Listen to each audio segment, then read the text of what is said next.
Welcome to Between the Lines with Chris Curran. I'm your host, and tonight we speak with Brockton High alum, post 35 legend, father of three, current aviation ordinance officer 6502 at U.S. Marine Corps, active 16-year vet, one of my lifelong best friends and cousin, Chief Warrant Officer 3, Ryan Casey.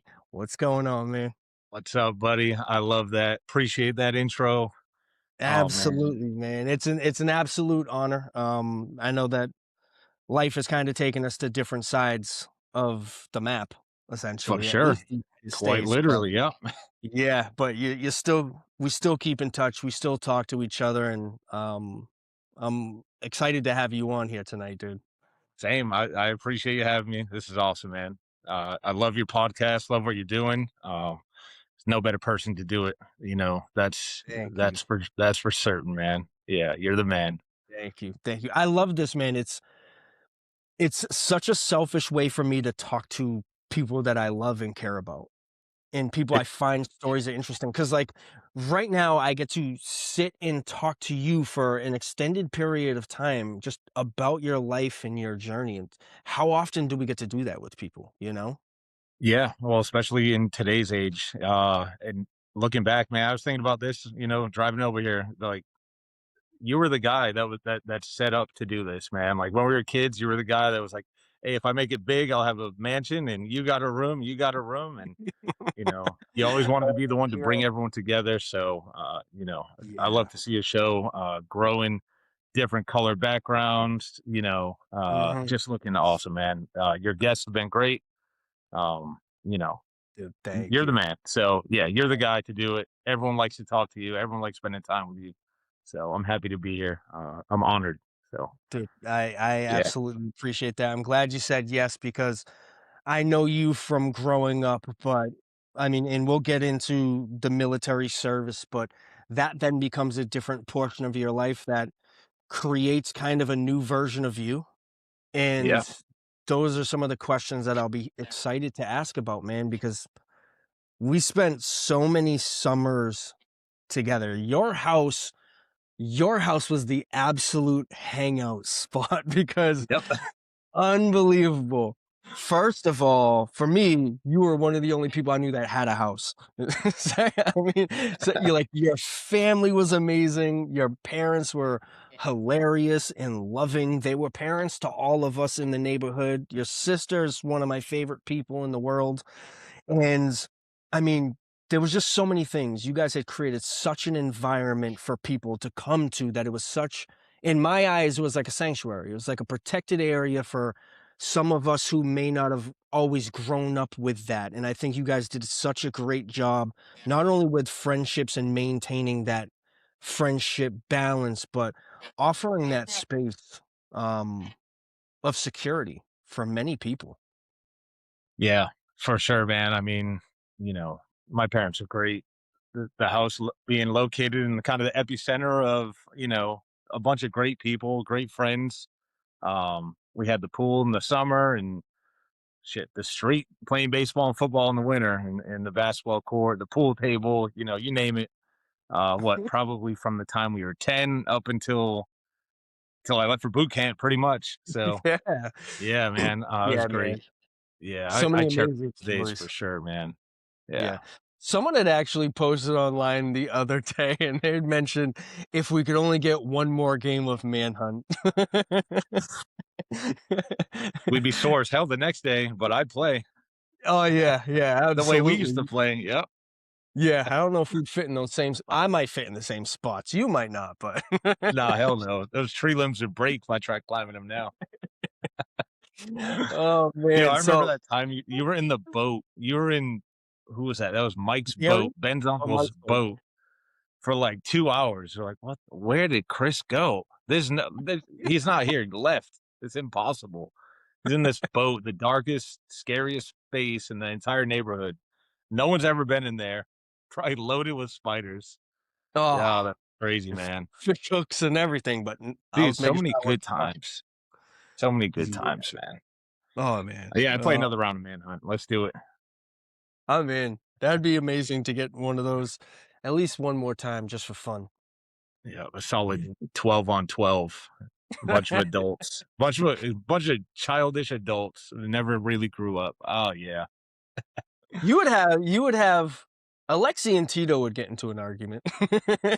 yeah, for sure. Yep, That would happen. Elsie would be complaining about somebody. I could see yep, that. It'd be yeah. It'd be right where we left off. 100%, 100%. I love Uh, that. Yeah, so tell us a little bit about your background in sports, because we grew up playing sports together. What when did you start playing baseball and yeah, football? And tell us a little bit about your background. yeah, baseball. I played t-ball when I was super little. Did karate for a couple years, and then man, if it wasn't for LC moving into the neighborhood and convincing me to play baseball when I was 10, joining up in on your team in Piesco. I probably wouldn't have played, to be honest. I found it boring, and I didn't want to play baseball when I was 10 years old, acting like I actually knew what I wanted.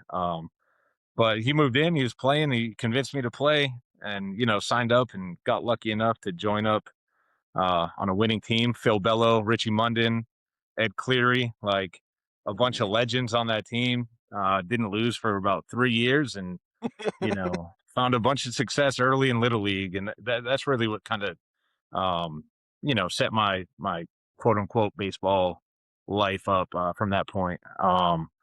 Yeah. So Little League baseball, I mean, does anything get better than that? Like it's it's the best, man. Especially when you got good role models, good you know, good parents on the team, supportive people.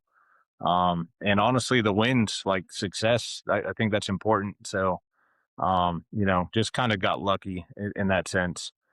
Um, and then, of course, 10 years old, start playing baseball, stop doing karate, start playing football for North with Mike, Coach Mike.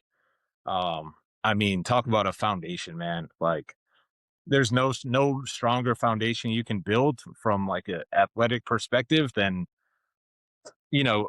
I'm sure there's other baseball coaches that would have done great in little league, but Coach Phil, man, he was exceptional. We're out Yes. there a month before everybody in February on the concrete at Raymond School, right? Practicing in the snow. Like a week after Yeah. tryouts, they do the draft. We're out there grinding. Spin off 6, 7 months later, August 1st. You know, football at North, running sprints. Yeah. And what my dad used to say is, hey, he Coach Mike, he wants to find out who's going to quit. He wants to see who's not cut for it. So like go out there, try your best, don't quit, give it your all. And not that quitting was ever, at the forefront of my mind, but there was no quitting with Mike.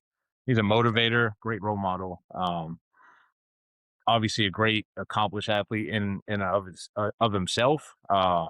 So just kind of the perfect storm of coaches, role models, and just kind of like leaders in the community to kind of be put forth in front of me, setting me up for sports in general, right? 'Cause I always like sports. But in terms of getting out there and participating and playing, being successful at an early age, like sports really became the foundation for, I'd say my life, even until this day. So, you know, um, obviously, yeah, we mentioned it, but Piesco is where we met, so Yeah. found out we were cousins randomly. Like, what do you mean? Well, he's just on my team. We're cousins. All right. So like cool stuff like that, man. That was unbelievable finding that out when your dad and my uncle were at the same baseball games. Like, what are you doing here? Yeah. Watching my nephew, I'm watching my son. We're like, oh, that's awesome. Yeah. So what are we? First, second, third cousins? We're Yeah. cousins. Who gives a shit? Is yeah, I was like, "It's one of them. This is awesome, man." Yeah. Yeah, Love it. it now that and you when you put it like that too, because you always think about the success that we had in youth sports, and I Hmm. talk about that 'cause it's such a crucial thing. It really is. There's so many kids that we know that played up until 12 and then didn't Yeah. play after. There's kids that played 13 and 14 and never played after. Yeah. But with us, I can't I can't really express how lucky we were.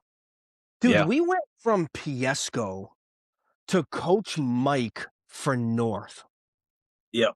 And and then I was very lucky. I had Welch and Joe Healy for Vega Club. Yep. And then for North Junior High, we had Coach John Kelly. Yeah. No, Like, 100%, man. It's like luck plays a part. Luck is such a huge underrated part, and you I guess you could say it's luck that put those people in those places, but they were meant to be there, right? So I think the luck is that we were fortunate enough to find ourselves on their teams. You know, you did get lucky with Coach Healy. uh, I wasn't so lucky. yeah. My Everett's team won, I think, one game in Pony League in like 2 years. But I still had fun. Eh, Everett's I Auto will Parts. Fun. he's like I would say I would have to say it's definitely not your fault because the success you had early on and after that, it's a little bit different. Because I remember your story being different from high school baseball, you Oh yeah, know? So for you, what were your main positions, and was there a way that you came into those? At least for baseball, because it's a little more complex, you can tend to play yeah. many positions, but because I remember you mainly for one thing just because of what you did at the high school level, but what was it for you growing up? Were you more, "I like hitting, I like fielding." Where No, did it's you fit pitching. into that? It was pitching all day. Mhm. So and really, Richie Munden is the reason I started pitching when I was 11. But when I was 10, first year in PSco, I played left field. Took pride in playing left instead of right because right field seemed to be where the worst kids went. I could actually catch a ball, so that was cool. I couldn't hit for shit. LC will tell you. He remembers I struck out 22 times that year. Because see, that was back in the day when they put out stat books at the end of the year. So 22 strikeouts, probably batted like point zero something, but whatever. Well, one of those hits went off the fence. But we practiced hard, right? We practiced all the time, even in the season. And then one random day, Richie Munden, he had me come throw a bullpen, and it was in the tennis courts at Walker's. And Yeah. uh, and I was there. I remember my dad was there, and I was just pitching. I might have this mixed up. It could have been the February of the 11-year-old season, but nonetheless, I pitched a bullpen and I threw all strikes. And I just remember again, like going into the people, like having the right people coaching, or just being fortunate enough to have good people. It was like positive reinforcement. Every pitch, Richie Muddin's getting excited, like, Jesus Christ, Jesus, Casey, another strike, another strike. I kept pounding the strike zone. So kind of from Yeah. that point forward, he saw me as a pitching option. And then, that when we were 11, it was pretty much me and Maddie Munden, um, kind of pitching 3, 4 innings a game, alternating games, most of the season. So, and again, yeah, I could throw strikes, and I had a curveball that was big, loopy, and no one was hitting that at 11, 12 years old. Brockton North Little League, where all the other teams, like, I don't even know if they practiced. There was talent, but Yeah. curveball, you didn't see many curveballs then. So Yeah. it was Yeah. fun. And yeah, Richie Munden, he'd give me the all right, throwing the curveball, calling pitches. Dude, it was just fun, man. So, yeah, between Richie Munden, Phil, and Ed Clary. those opportunities. Yeah, Mr. Cleary. But yeah, it was a random bullpen. I don't know if I was 10. It may have been when I was 11, but I threw it in the tennis courts and threw a bunch of strikes. And he's like, "Well, I guess you're a pitcher now." So, It's um, yeah, crazy that's how it started. it's it. That's it, man. You Like never without know. that, I probably wouldn't have found the passion for the game because, um, you know, I wasn't a natural hitter. I wasn't a natural fielder. I could play the game, of course, but pitching is just like the cerebral part. I've always been pretty good thrower, pretty accurate.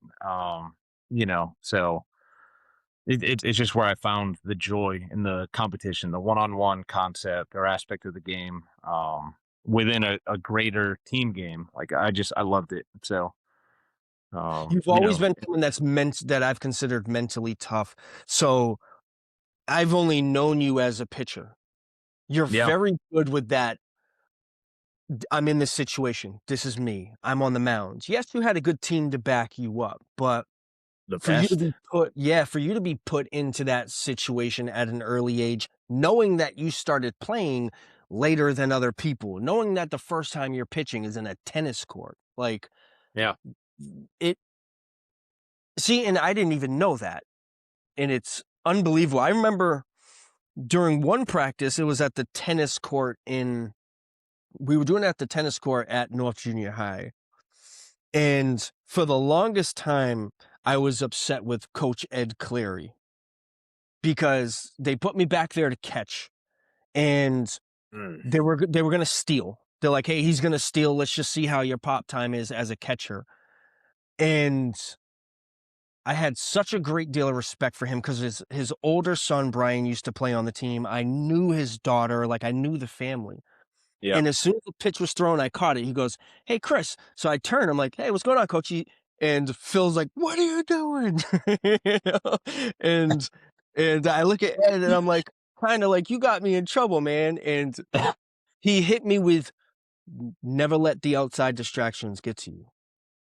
And I'm Mm. like 11 or 12, so Yeah. I'm Uh, upset. I'm like, "Dude, you're getting me yelled at over here." And it took me a little bit of time for me to really appreciate that small life lesson that he may not remember, but yeah. I never forgot.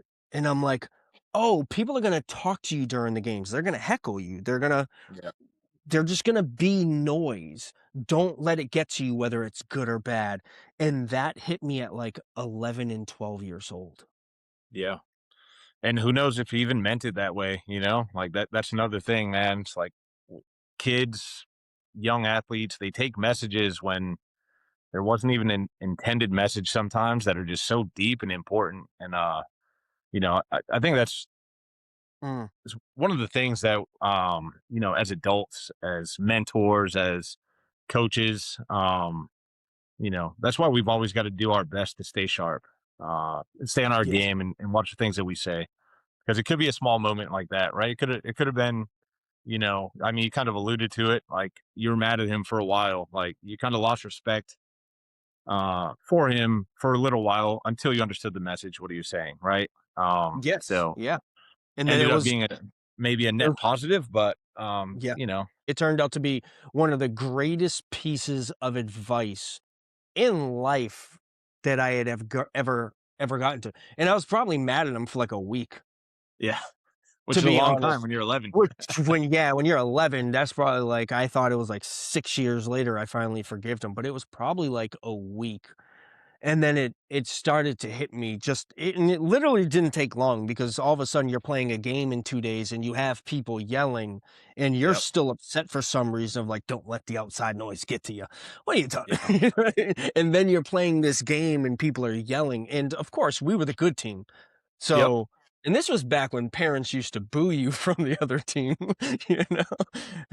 It was I think about that time frame because 'cause I'll ask you too. When I played, it was my I was gonna say freshman.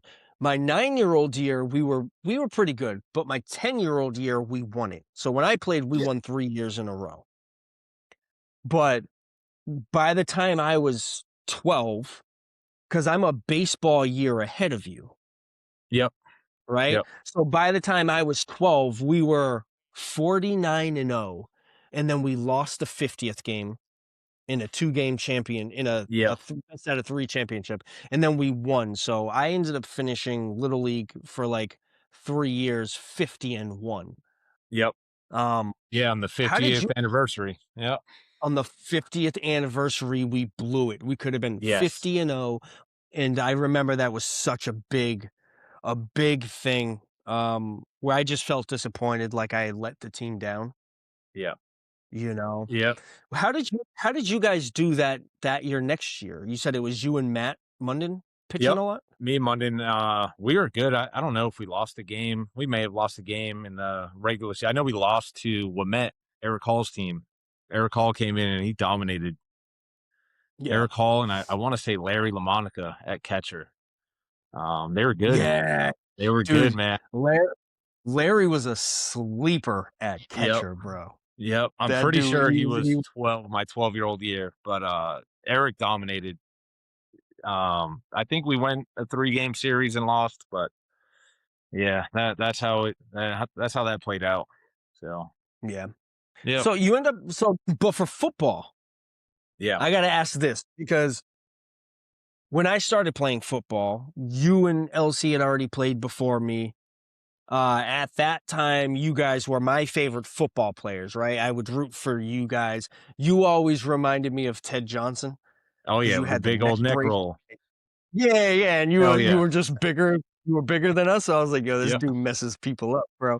And I'm just like, I'm a clown, so I didn't. I was like, "Yeah, I might go to tryouts. Why not?" But it was tough for me to go because like I said, you were so mentally strong that when you played football, it was like that's kind of the mentality you have to have, especially for someone like Coach Mike. What positions did you play in football throughout your earlier time? And what was like your North Junior High experience like? It was the best, man. O-line. O-line. I think when I was 10, I was left tackle. Started left tackle, played a bunch, got a crunch bar after every game, took pride in that. Um, when I was 11, that's when you started playing, um, or League 11, whatever it was. Yeah. Uh, I think I was still left tackle, maybe right tackle, maybe a little bit of D line, D end, mostly offensive line though. And then yeah, same thing when I was 12, eighth grade year. So yeah, all O line, Mm, and dude, it was the best. It was the best. I wasn't the fastest, but it allowed. Yeah, I got to learn the best parts of the game, like in my opinion, the discipline, right? The yeah. X's and the O's in terms of blocking schemes, and if you're pulling on this play, or having to understand the entire play, leverage. Can't be the guy that jumps because it's the most obvious on the O line. Um, it was just the Yeah. best, dude. Like I had the best time playing North football for Coach Mike with you guys. Uh, Big regret is fucking playing B team eighth grade year, because remember they had the weird age and height or age and weight rules. My birthday was Yes. September 20th, so I was like a league 11 in eighth grade, and it was like, you could play up in eight on the A team, but you guys were stacked. And it was like, or you could play down on the B team where you could still play because you're a league 11, and so it was like, Yeah. well, fuck, the A team doesn't need me. Play in the B team because I'm a league 11. That just kind of set me all off the football path for the most part. We had fun. I think we Mm, won championship that year. That was the year I broke my arm. Broke my arm on a Jonathan Ortiz fullback dive, and played a couple more plays after that because it was a small fracture. Played a couple plays, and I was like, I can't do this shit. I can't even do anything with this arm. Got an X-ray, got a cast. I think I didn't play the next week, but then we had the championship game, and I was, dude. This is the best part. It's like 2000. Yeah, it must have been 2001. Didn't really need a doctor's note to clear you or play. It's Brockton Midget Football League, right? So I just show up, and I remember Nick. I'm pretty sure Nick helped me out with this with LC's. I think it was LC's pads or something. We put two big ass pads over my cast, and I just played with this behemoth forearm thing in the championship. So yeah, it was great. But yeah, that's awesome, man. football set the foundation for like the mentality, the discipline in sports. Like what is teamwork? What does digging deep really mean? Like Mm, what does it feel like when it's so hard that your teammates to the left and the right they want to quit? People want to quit. But you've got to encourage them or lift them up, because my second and third year, I was team captain for the teams I was on, and that kind of set me off in that position where it's not just my job to survive and do good, but it's my job to ensure that the team is doing good, the team is yeah, staying disciplined or on track on the task and all that stuff. So yeah, I took yeah. took pride in you know the midget football years. regret not playing freshman year. We'll probably get into that later. But yeah, not Yeah. continuing the football path. I mean, it's a big reason why I joined the Marine Corps, to be honest. So, um, but yeah, Coach Mike, Yeah. best coach, probably anyone could ever have in any sport as a young kid, teenager, just the best, man. So I have a list of some of the best coaches I've ever played for, and a lot of them are at the younger levels.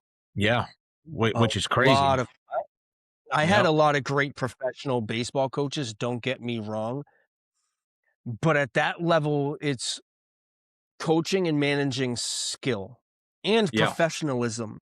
But in the early days, you're managing these young kids from Brockton. Like, I had talked to John Kelly about it, and I told him how I asked him, like, "How did you manage that group of North Junior High kids at the 13 and" because we were wild. I think about Yeah. 13 and 14 years old of, like, the kids that we had from the North Side that were really good at baseball, but you just never knew what you were gonna get, and he did such an unbelievable job leading us, Yeah.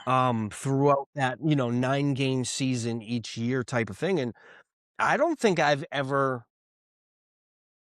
trying to be like, honest with it, but I don't know if there were many coaches ever better than Coach Mike Williams. Yeah. No, I Like, don't. start to finish, everything, accountability, he would Yep. smile and like, you didn't wanna let him down. Yep. He did it all, man. I mean, he led by example, right? He Mhm.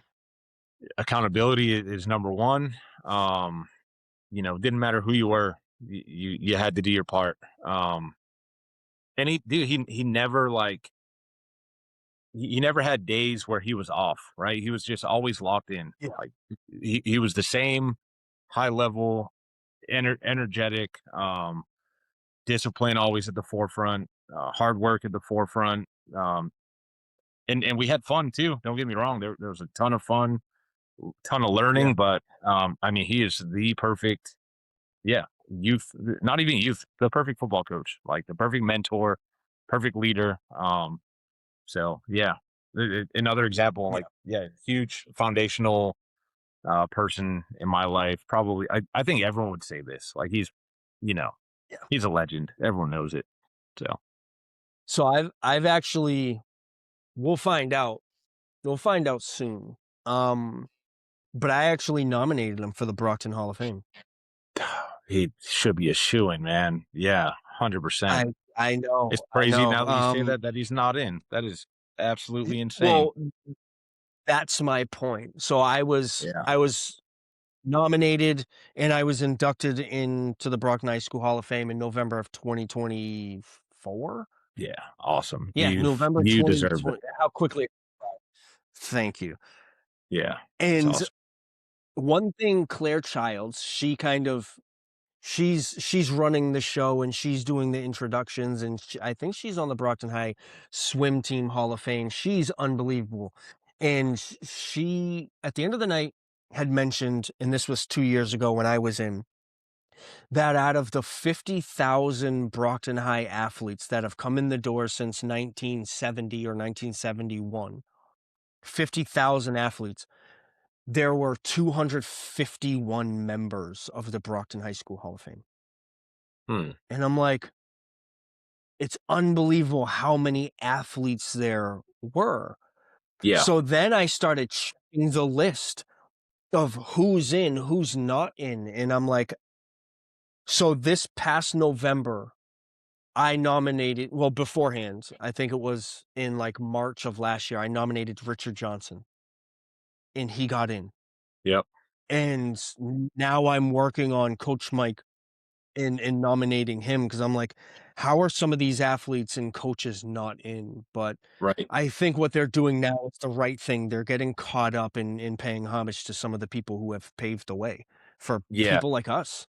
Yeah, that's awesome, man. I when seeing you get inducted into the Brockton, Hall of Fame, number one, well deserved, but two, I was like, dude, I don't know if anyone else that has been in, um, and to your Yeah, point, like we should know more people probably, not just on athletic accolades, but on like all the things that they've done for the community after the fact. I see Jeff Charnell on Instagram, counselor at large or something, doing yeah, presumably great things for the city, staying super involved.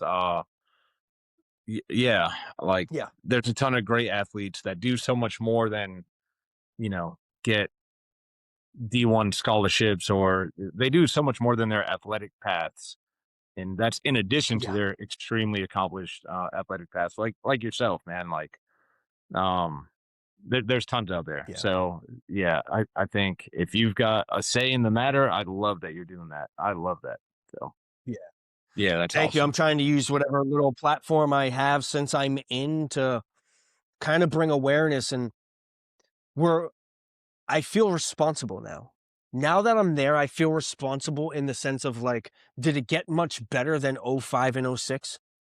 I can't speak of all the sports, but one, in 2005, we beat Everett in the Super Bowl, who had won it like 3 years in a row.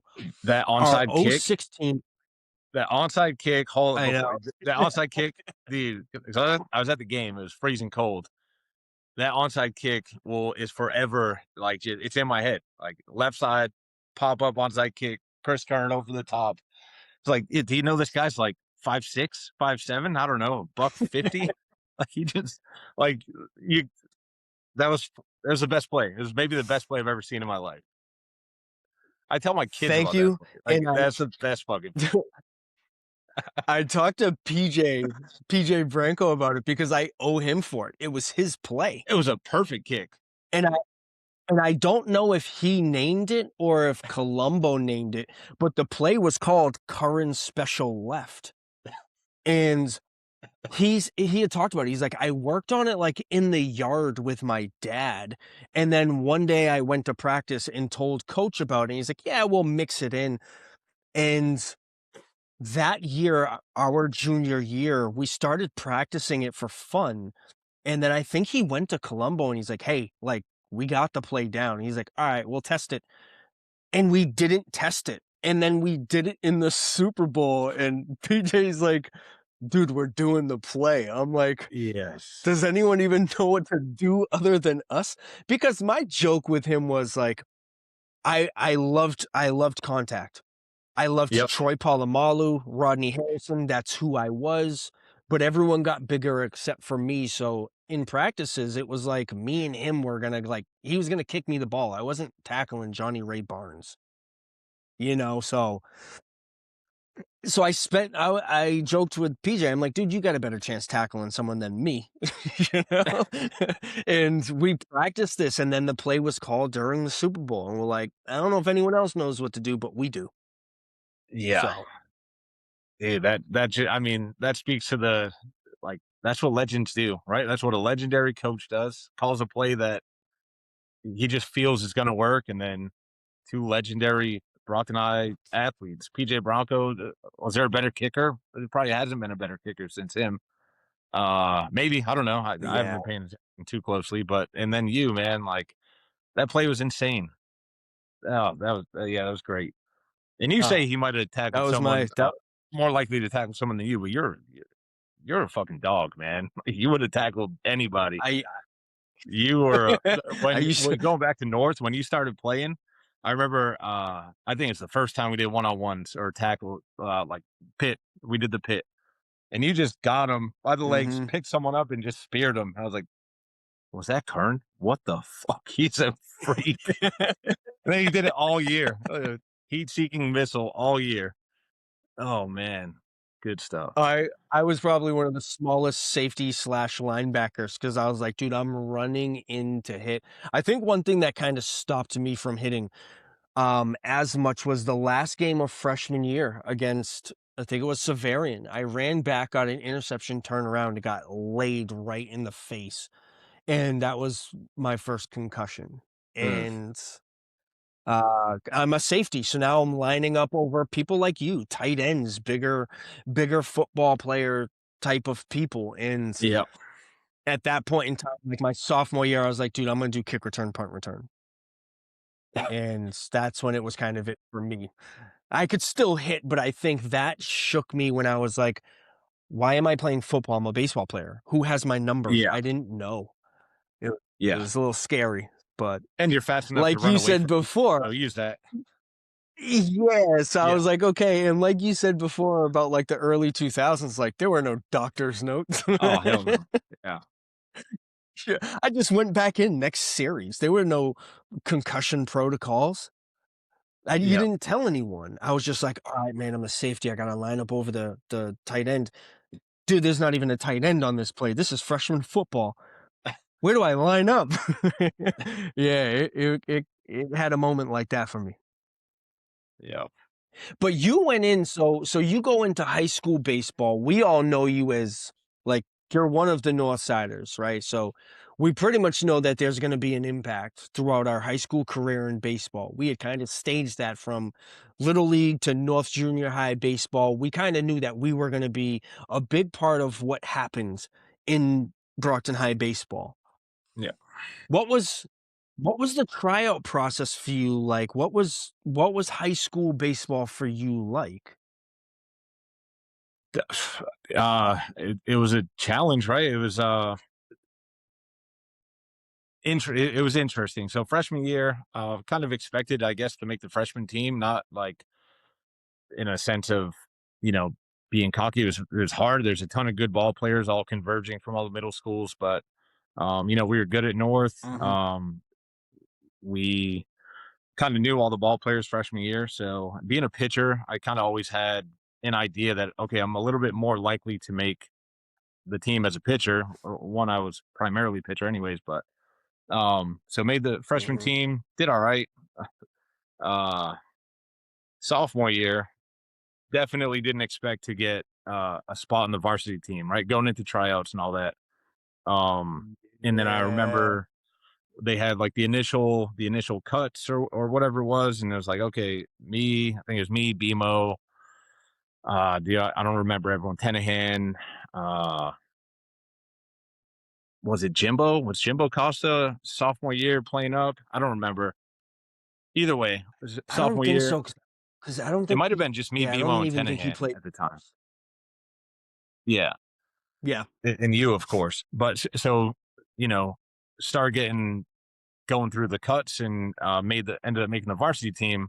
That was kind of an eye opening thing for me. Like, um, I had to lock in for practices. I didn't think I was good enough for the varsity team. I kind of felt it was okay. I'm doing good in the tryouts. This is awesome. I'm going to continue to keep trying and maintain a spot. Not really expecting to be good enough to be on the varsity team, right? Like I'll be JV with the rest of the guys. End up making the varsity Yeah. team for a short period of time until I go on a cruise and learn a great lesson right from Coach Forick, in whatever the lesson you could categorize it in anything. Communication. Don't take vacation during serious sports seasons, and probably don't assume things, right? Because we had the cruise planned. I think it was April vacation. I was like, oh, I'm pretty sure we won't have any games or practices. Again, not thinking I'd be on the varsity team going into all of this. Um, but nonetheless, it was a great lesson. I appreciate Coach Foraker for one being so harsh and like just honest. Like, hey, that's unacceptable. You made the team. Why the fuck are you telling me 3 days or a week before you're going on the cruise? That's also unacceptable. You're lucky. I'll even let you play on JV for the season. There's a lot of lessons learned, I think, in communication as a sophomore, right? But at the end of the day, I was, you know, pretty proud that I had made the varsity team and appreciative of, the opportunity to keep playing in the program. So went down to JV, Yeah. didn't have an attitude about it, loved playing with those guys, and did really good. Yeah, I think I hit over 300 on JV, which I don't even know how I got so many at bats. Like I think I was only pitching, but uh, I do remember my first pitching outing. I was, I think I was still on the varsity team, and I went down to get some innings on JV, or maybe it was my first appearance after like getting cut from varsity down to JV, like after my vacation. I did have a chip on my shoulder, and I was like, I was pretty pit, and I pitched. I think it was no no hits through 3 innings, and then I came out of the game and we switched up. But I was like, yeah, fuck yeah, I'm like motherfucker, I belong up on varsity, bitch. But that wasn't really the case because I probably only would have got a couple innings at varsity, if any. So JV's where I belonged. But I did appreciate my sophomore year in particular because I was able to like really lock in, really focus. I felt like every single rep was like do or die. Every rep was do or die, and the Mhm. practices were intense. They were fast paced. I felt like if I'm not paying attention, I'm going to get hit in the face with the ball from Adam Tempesta, which is coming at like 93 miles per hour from shortstop. Um, you Yeah. know, so you've got to just, it allowed me to learn baseball has levels and speed and intensity that like I had never experienced at that point. So I learned a ton about the game, just through that month or 2 month process before getting sent down to JV. Going down to JV, playing for Coach Flanagan was awesome. Um, and then of course, uh junior year was fun. We were good. I think I don't know. I wasn't great junior year, but I know one of my highlights was the BR game. We got destroyed, and I got to throw my knuckleball like 85% of the fucking game. And it wasn't that good because they were still hitting to the gaps. But for some reason, BR was locked in. They put up like ten runs early, and then Forig is like, "Hey, Casey, you're gonna eat the rest of this game and save our bullpen." And I remember talking to Shane like, I just want to throw knuckleballs. If I got to go all game and they're fucking locked in on everything everyone is throwing, let me just throw knuckleballs. So that was fun, and that also kind of because Coach Maloney was there for that game, if I remember correctly. Um, and I remember senior year, Coach Maloney takes over, and he remembers me. Mhm. Observed me a little bit that junior year when he would come in, but remembers me from North, and he made me sit out a number of gym classes because I was a jackass occasionally. So he saw me kind Yeah, of we as all like yeah. yeah, so he just kind of saw me, all right, this is a goofball kid, he's whatever. And then senior years when I really again like locked in, took ownership of like that team, our group of players. We had great ball players, and dude, we thought we could make a run. So and that started early, and he gave me a chance, and I did good until I fucking dove for a fly ball and on the last day of school and broke my hand. So, but yeah, that's Yes. another year, man. Like it just the entirety of high school baseball. Like man, I love the sport. You know, I still play an adult. I've been playing adult leagues forever since forever since high school ended, Yeah. basically. And it's because of like you mentioned, we know a number of guys that were they weren't better than you, but they're definitely better than me. That kind of phased out, stopped, lost interest to the game. Whether that's from not finding success or just losing interest and finding other things. Um, you know, we stayed at it. I stayed at the game, and just man, like what a journey. I loved every bit of it. So Dude, you name dropped someone that I had been sleeping on for a long time, and I'm so glad you brought the name up. Dude, Jimbo. James Bo Costa? Costa, yeah, he Bro, threw fucking when you gas. s yo, when you said his name, it so the reason I think he stopped playing is because he got injured or there were, like I don't know if there were health things, but I think he had gotten Yeah, injured and that's where it happened, but I remember playing him growing up, like, I think it was, like, East Side Improvement too, and he was a dog, Oh, man. yeah. Like, Yeah, he was a bulldog. I'm gonna have to send him this because when it comes to Brockton baseball, and I'm only saying this on my behalf, I think a lot of people, like, don't realize how good he was. Yeah, it was him and Unbelievable BMO. baseball Yeah, player. it was him and BMO. They were the aces of our, our year.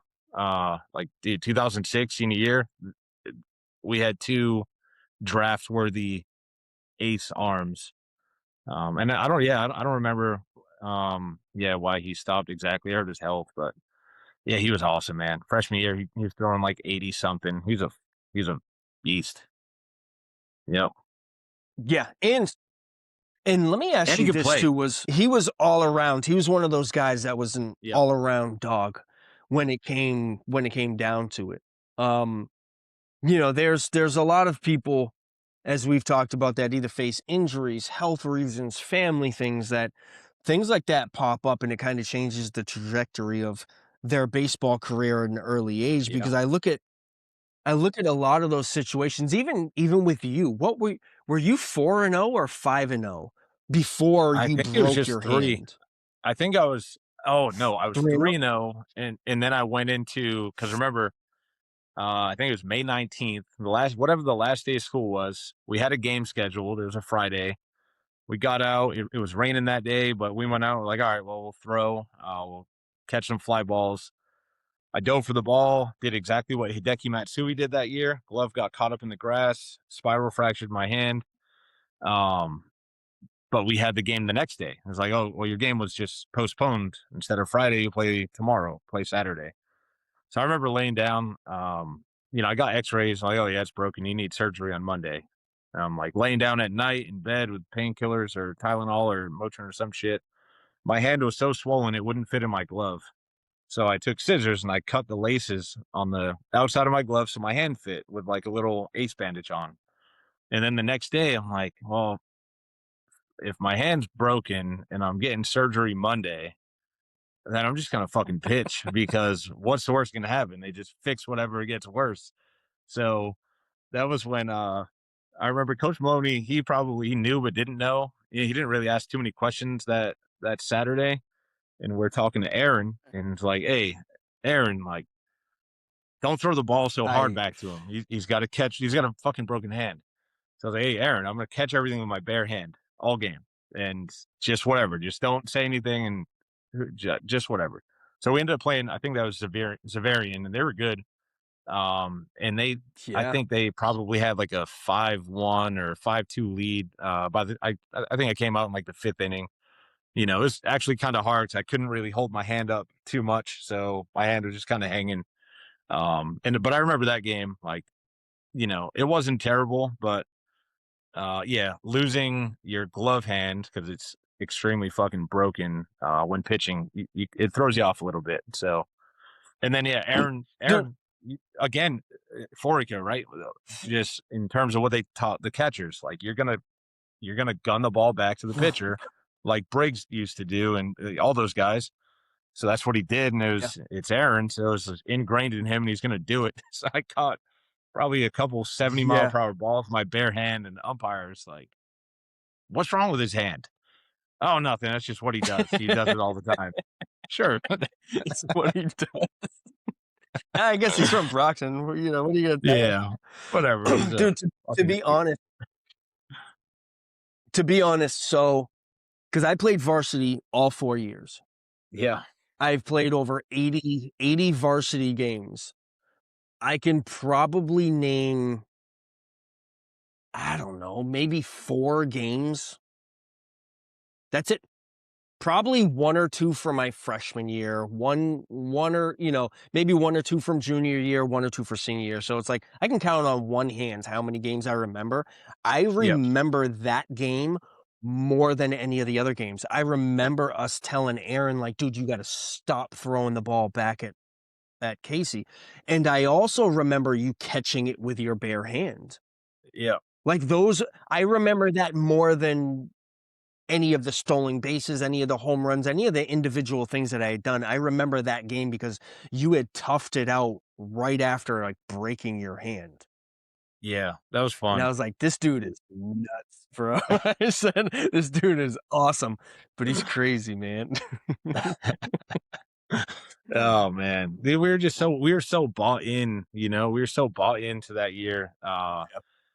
Yeah, so yeah, that was a tough one. Yeah. But man, we were good. You know, we were a good team, but we had the camaraderie we had was like just the fucking best. So Oh, yeah, yeah. And I remember I had talked to Maloney about it, like, later on and stuff, and I remember well, that was one of the funny parts because for us at North, all of us dum-dums and goofballs, when he was named the coach, we're like, "Oof, how's that gonna how's that gonna come back together?" You know? Because it's like, exactly. I remember what it's like. He used to call us knuckleheads all the time. Like, I remember Yep. being a knucklehead in class, and I remember my first day in 7th grade of North Junior High going into gym class, and he's doing roll call. He's like, "Curran, Chris Curran." I'm like, "That's," and I was quiet. I was fairly quiet. I'm like, "Here." And he's like, "You related to Matt?" I'm like, "Oh, no." It's never a good question when people ask me if I'm related to Matt. I'm like, "Yeah." He's like, "Your parents gave me permission to hit you." You know?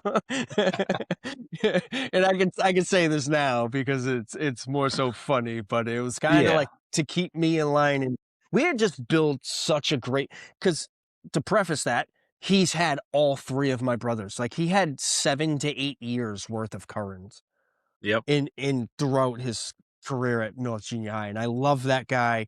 Um and I just immediately respected him for that because it was kind of like just an honest moment of like, "You're not gonna come in here and act up. I know your family."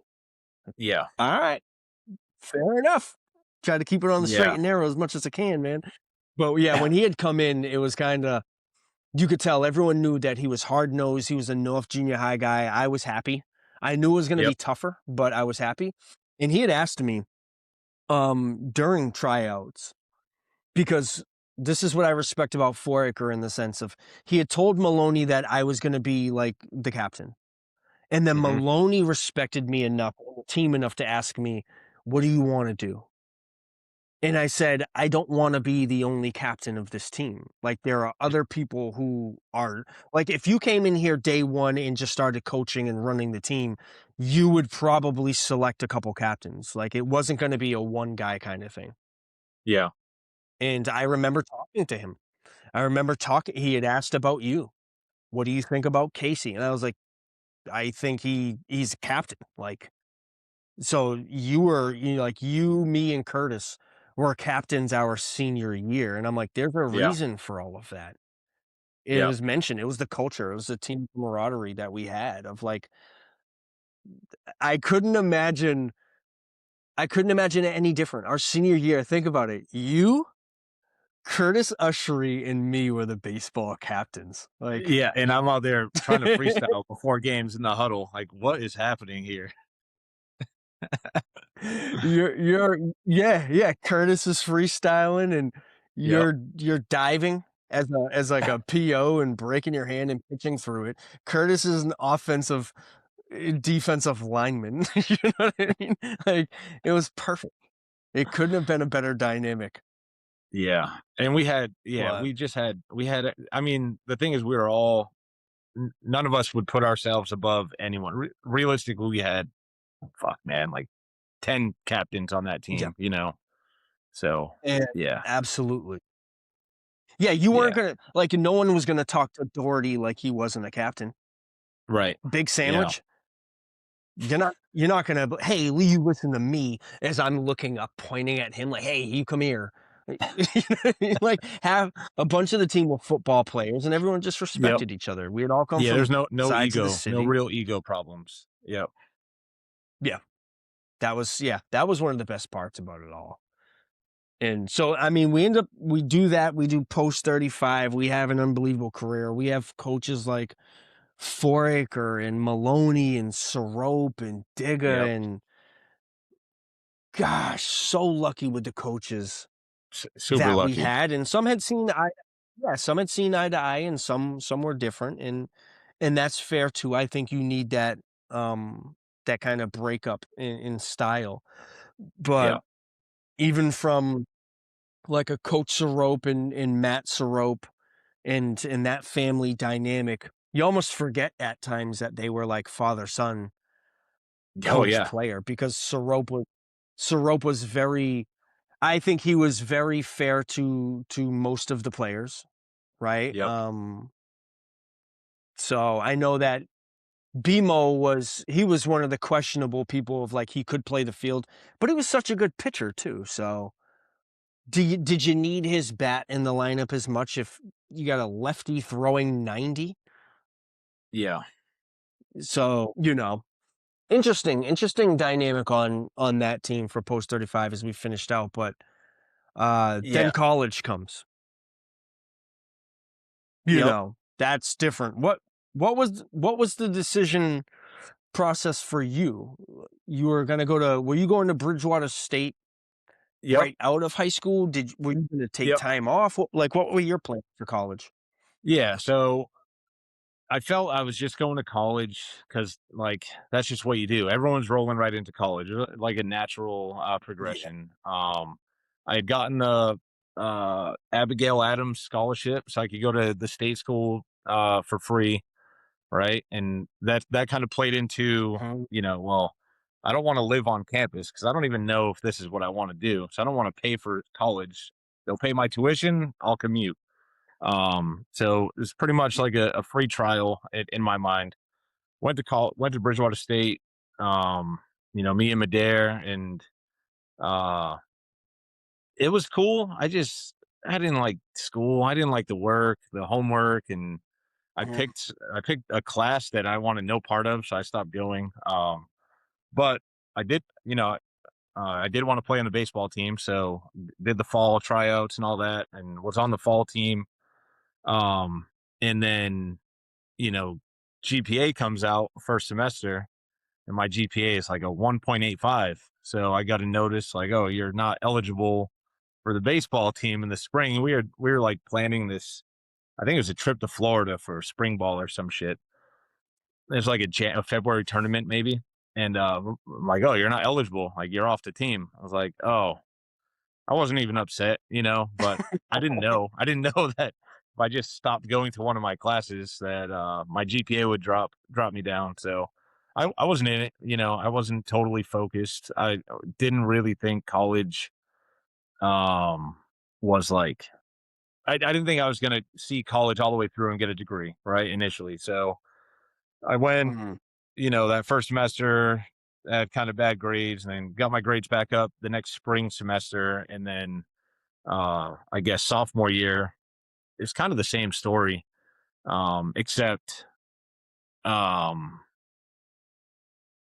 it was either freshman or sophomore year. I think I got my license got suspended, so I had to commute, and I would either ride with Maderos in his little red car, or I'd take the train. So I'd commute taking the train. I'd walk down to the Brockton T station at the police station in the late fall, early winter, in the freezing cold. Ride up to school, walk, and all that stuff, and I was doing it, but I was kind of just going through the motions for the most part.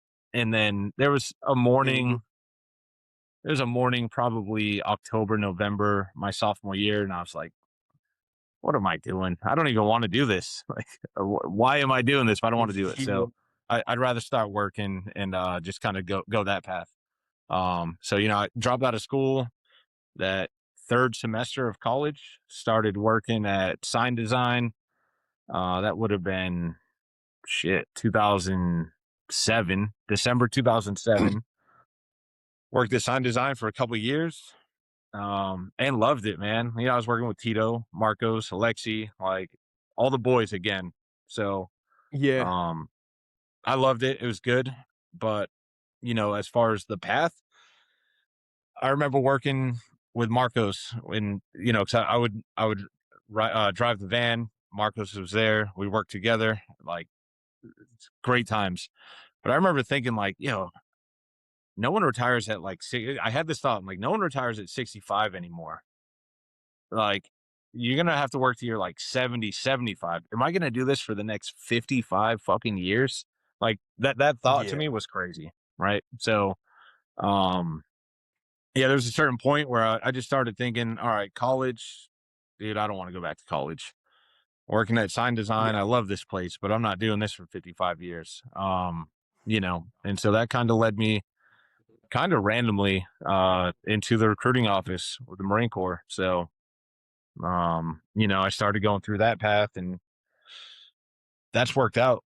Like, a lot of sacrifices, but man, I wouldn't go back and change that, not one bit. So, Did you what was that process like? So you said you kind of ended up in there, which it seemed like it was gonna head in that direction, right? Because I agree 100%. If I didn't I think I was very lucky to have baseball bring me to the places it did, right? I don't think it's a secret. I've said it multiple times. Maybe not on here as much, but to a lot of friends and family that baseball had saved my life in many ways from what could have been my life, right? If It's scary for me to think of what I would have done after high school if I didn't play, because I wouldn't have went to school, hands down. Like, I know yeah, you had talked about too, like, it's kinda what you did and where you were good at baseball, you're like, "I'm gonna go to college." That's kinda what the thing is, I wanna play college baseball, so maybe that'll take me. It's the same thing with me. I only went to college because I played baseball. There was no other yeah, reason. I always found out in high school I had to get by on grades.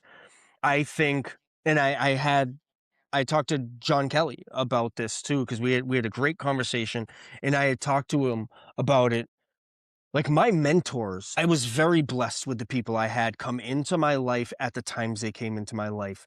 You being one of them. Like, you and your family being such a massive part of my early age of growing up and having that kind of structure.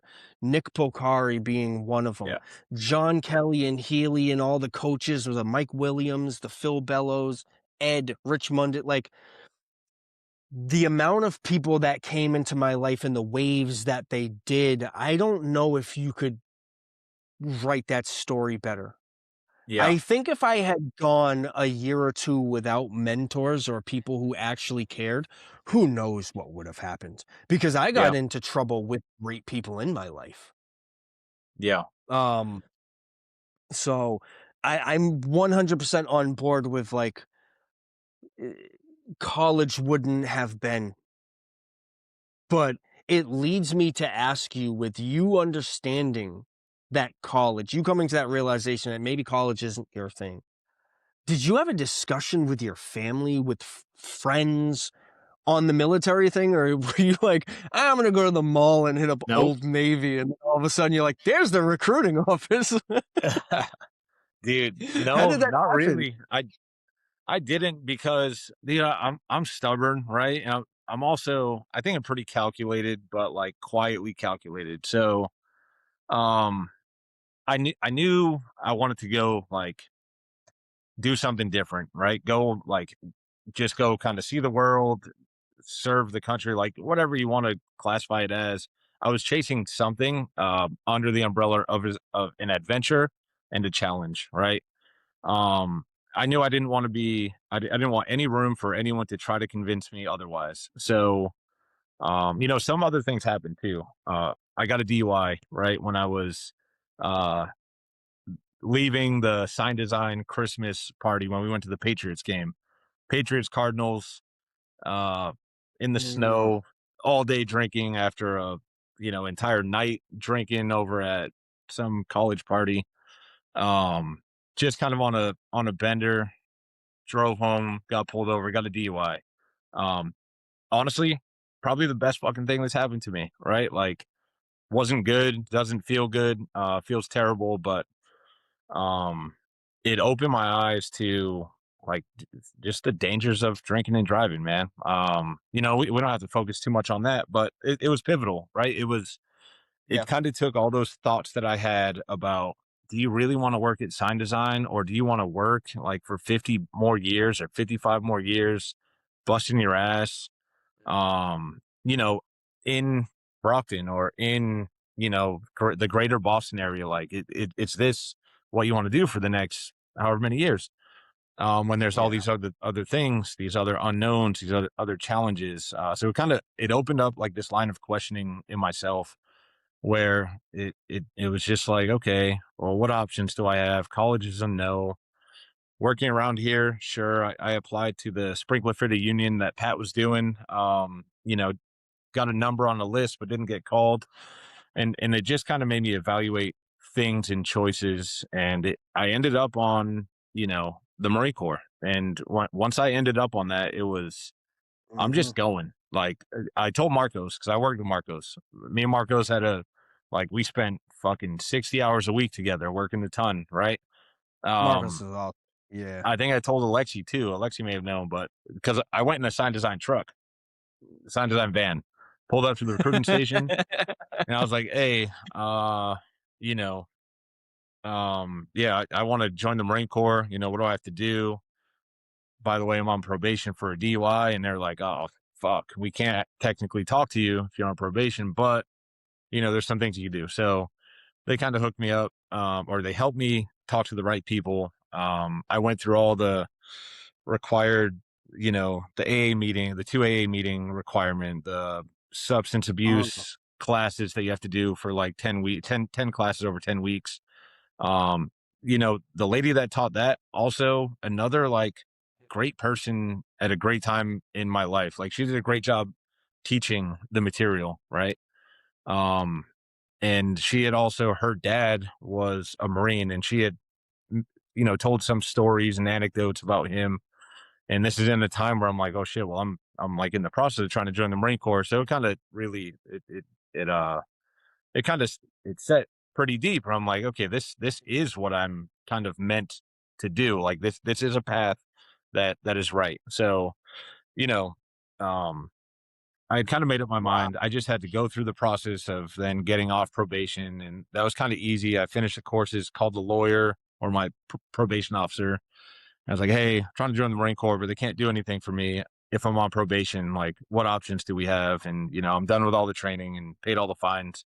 And he's like, oh, okay. And he's like, yeah, no problem. I'll go talk to the judge like tomorrow. And he went down, talked to the judge, and got my probation cut off completely at like the 6 month mark instead of a year. So, once that was done, I was still working at sign design at the time. Um, they were awesome, right? They know I got in trouble. I was underage at the time. Um, I think they were a little fearful that, they could be held liable. Maybe that played a part, maybe it didn't, but they allowed me to keep my job, keep driving for the company with a Cinderella license. A lot of things worked out to my favor. Got super lucky. But Yeah. nonetheless, started the whole recruiting process, took the tests. Still hadn't really discussed much at this point, with many people, because again, like, I didn't want to hear. I just didn't want to hear any counterpoints. I knew I needed to do something different. I was going to do it. Yeah. I had told my mom at this point, my parents, like, yeah, I'm joining the Marine Corps. So, so did the test, got a boot camp date and all that stuff, and then, you know, set out, left for boot camp January 10th, 2010. So, but yeah, after, just kind of quietly like making this decision, calculating, is this what you want to do? And there's a lot of risk, right? Because obviously at the time it was Iraq, it was Afghanistan. We were definitely at war. A lot of risk, a lot of unknown. And I just knew, hey, I could do it. Like, I want to do it. There is risk, but there's risk in fucking everything. So, it was something that I really wanted to do. So, and then real quick, going back, football, right? I love football probably more than any other sport. Like, I love baseball probably because I'm better at baseball than I am at football, and I could still play it and all that stuff, and had more success in that. But football, not playing freshman year, um, and then kind of trying sophomore year, tried out, didn't make the team. I was like one of like three people to get cut, I'm pretty sure. So that was like, oh, kind of a It's like, fuck, dude. I Yeah, realized quickly, like, dude, you didn't even try. Like, you tried kind of in the beginning, but you kind of stopped trying, you know. So, and I did. I just kind of sat in the background, didn't do anything in the weight room. So that kind of set me off football completely. And I knew I could have played had I put in the work and the effort and embraced yeah, the challenge, right? So I always had this question of like, you know, why didn't you play? Like, to myself, like, why didn't you just commit to the grind and the hard work? Like, what was that about me that made me choose the softer path and like playing fall baseball and stuff like that, you know? And it was just that I chose the path of least resistance, to be honest. So when I came to this point of like point in my life, I'm like, I got to do something. Not sure what it is. I just know it's not college, and I know it's not work. What is a challenge? Well, the obvious was the Marine Corps, right? We had seen some of our kind of friends, or people we knew from pretty close circles had joined, and they had done their part and all that. And I'm like, it was mhm, kind of the obvious choice. Like, go do the thing that is perceived to be the hardest thing. Um, you know, go join the Marine yeah, Corps, go fight in a war, go do whatever you got to do. So that kind of set me out on that path. But so yeah, yeah. January went to boot camp. Yeah, I think that was going to be a possibility of mine as well.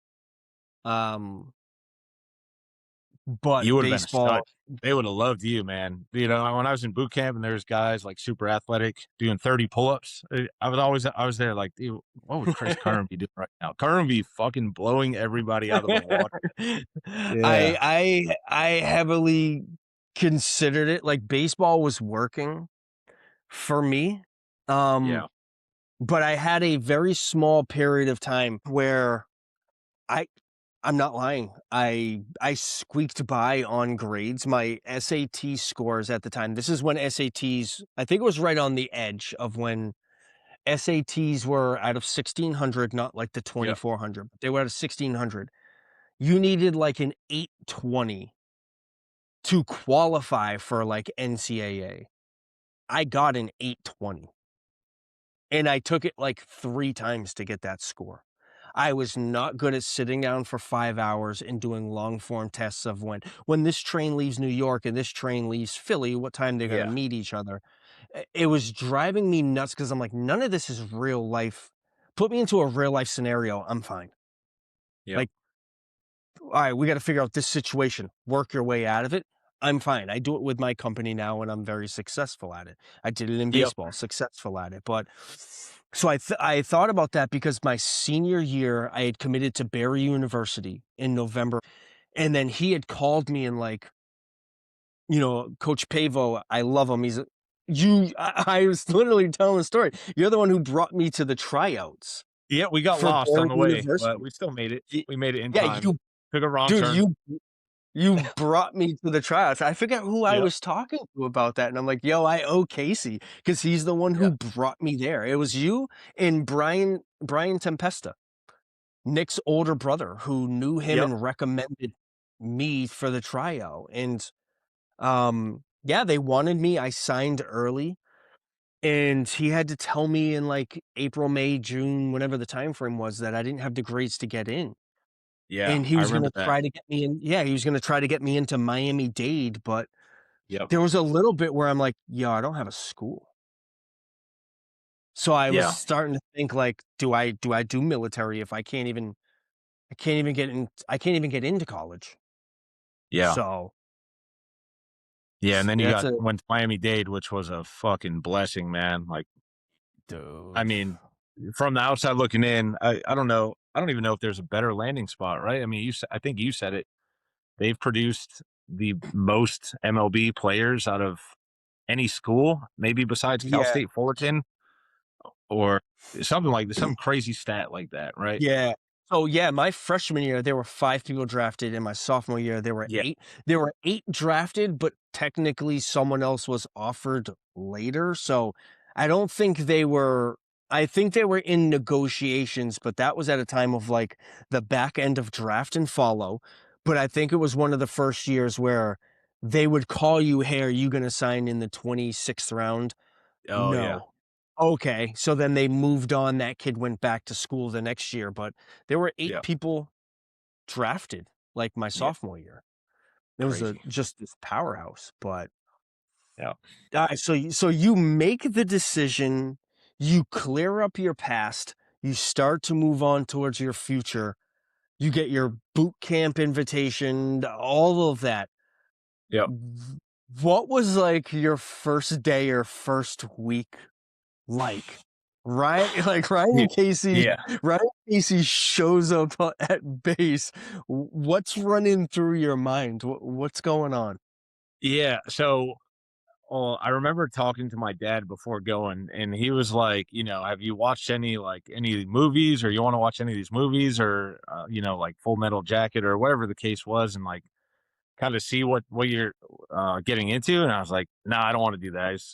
I'm just gonna do it. I know I can do it. I'll be fine." So I show up not knowing anything, other than they're gonna shave my head, and we're probably gonna eat some terrible food. Like, I don't know. Show up, we're on the bus, we get there, they put you on a bus, you have your head down the entire bus ride, you're just taking random turns and going different speeds. Drill instructor comes in, starts yelling, and you go stand out uh on the yellow footprints at Paris Island in South Carolina. And there's a moment where you're like, you know, that's it. Like, that's the start. That's just the start of the clock. Like, it just got real right now. And it's kind of a blur, to be honest. Mm, I was 21, right? So I was 21 compared to 18, some 17-year-olds. It's a big difference, in my opinion, and you see it in boot camp. So um I was able to kind of navigate the boot camp process pretty easily, I think.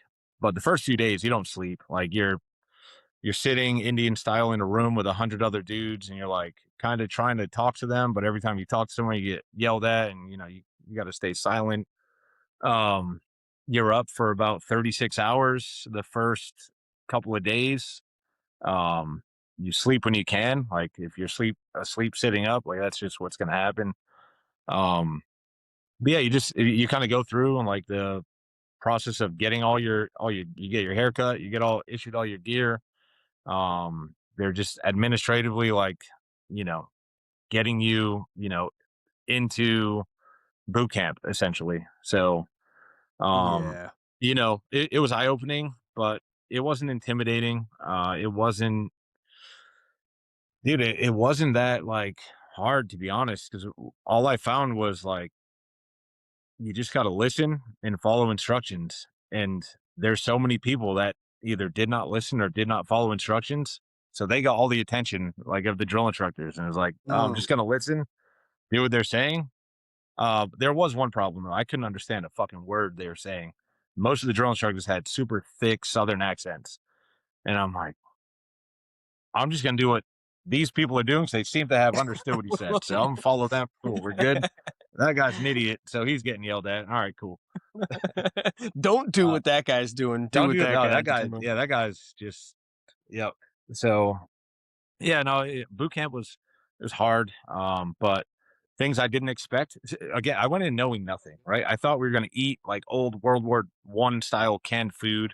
I thought we slept for like 2 hours a night and all this other crap. We slept 8 hours a night. We got amazing food at the chow hall. You had to eat in like 30 seconds, but I'm great at that. That's how I eat all my meals in like 30 seconds. So, uh, yeah, like, it was good, man. I didn't have a problem in boot camp.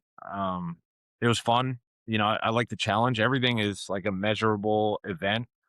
I was actually pretty good at running long distance. You know, I was pretty good. So, yeah, Mm. boot camp it was hard. It was challenging, but it wasn't that hard or that challenging. Like, it certainly, the way I saw it is I've probably gone through, again, thanks to Coach Mike, like, much harder, challenging times, or even Coach Robe in summer ball, Coach Fourier's practices, like things that required as much or greater levels of difficulty in the freezing cold temperatures, or under whatever the Yeah. conditions might be, like if these guys, because again, I'm assessing the field, like I'm looking at everyone else, like if those fucking guys are gonna do this, then I'll have no problem at all. That's kind of how I saw it, and it ended up being true. Like, um, yeah, boot camp was it was good. I did good. I didn't stand out. My uncle Ed, he gave me advice before I left. He's like, "Hey, I got one piece of advice: just don't volunteer for anything." And I took that to heart because I found out if you volunteer for shit, like one, you just got more stuff to do. You're gonna do it wrong, and you're gonna highlight yourself, and now you're gonna be the guy that's doing all the extra push-ups and all the other drills that, like, hey, if I just stand here and do what I'm supposed to do and nothing more, nothing less, like I'll be all right. So I kind of took that approach. Especially to start out, man, as you're Yeah, navigating this new world. It's so 100%. funny that you said that because I was gonna be like, yeah, you went through Coach Mike's football practices, bro, Yeah, at an early age compared to your strength mentally, physically, emotionally at the age of 10, 11, 12, 13, and 14 at a yeah, Coach Mike Northside football practice. I don't I've never gone through any other training. I don't think I ever went through any training like that. Even when I was at Miami-Dade, they had some days where Coach Frank Damas was the outfield coach, and that dude was tough as nails, right? This kind of old school mentality, but he was like a younger dude. Um, there were times where he's like, "All right, today you guys are gonna run 30 laps around the baseball field." And I forget, he's like, "Yeah, it's probably like 5 or 6 miles, but I don't care, you'll be alright." You like, that was and he was very dry, that was his mentality, and I needed that being a kid from Brockton. So you would have a lot of yeah, other people complaining, and I'm like, "No, I need that dude to get into my face because I need to be checked every once in a while." Like, yeah, baseball, I'm confident, that's my domain, but I need someone to tell you, like, "You're not that good. Do yeah, this, run." And I was like, "Good." So I would he was very tough, and at times people like, "He's kinda tough on you, man. You think it's because 'cause you're from Boston?" I'm like, "I hope. I hope it's all the above, because I need someone to kinda get in my face." I needed the Foraker's, the Seropes, the Maloneys of the world, the Phil Bellows, the Mike Williams of the world to just kind of lead you in that direction as you needed it, yeah, yeah. you Having know? those people at the right times, like we were talking about the foundations. I thought I had the foundation that would just it suited me well in boot because there's a lot of guys that join the military that they don't do anything. Like they grow up and a lot are homeschooled and some Mm, play sports, but most probably don't, which is probably a surprise. But they show up and they're overwhelmed. So the drill instructors focus on those guys, and they can recognize the ones that seem to have they seem to have it. Like they don't need as much grooming or building, so to speak. So mm. um, yeah, Did you but yeah, find so yourself gravitating more towards the athletes? Was it known? Were people like when you did have the chance to talk, could you yeah. see who the athletes were? Did you see the mentality of the people that were kind of attacking these different tasks throughout the day? And you're like, I bet you that dude played football. Yeah, a little bit. There was probably gravitated more towards the guys that I actually flew down with. That so they we all came from, RS recruiting station Boston or MEPS in Boston. So we all, we met up there, the hotel the night before. Oh, I only got a couple minutes, guys. A few of them ended up being in my platoon. One of them, played football. But like I said, there's surprisingly less athletes than you probably think. Mm. So you just kind of gravitate towards the guys that are kind of your same mentality. Take a similar approach to tasks and their effort and their hard work and stuff like that. So yeah, the Huh. Massachusetts guys, yeah, well, when we talk and bullshit a bit, like those would generally be the guys. So Yeah. That's what I would always figure that it would probably be like the athletes or the local people that you would kind of create that bond with. That's how it was yeah, in baseball when we were drafted, like, when we first it's baseball. It's not the military. But it was when you flew down there and you saw people at the airport, Yep. and then they're meeting you there in a van and then driving you back, and you're trying to talk to people, and this guy's from Chicago, this person's from Arkansas. Like, my first ever roommate was from Arkansas, Clayton Yeah. Dill. Love that dude. We were completely different, but he's one of my best friends, you know? So, it was Yeah. just those are the people that you built the bonds with throughout your entirety of your career, or as long as you played together.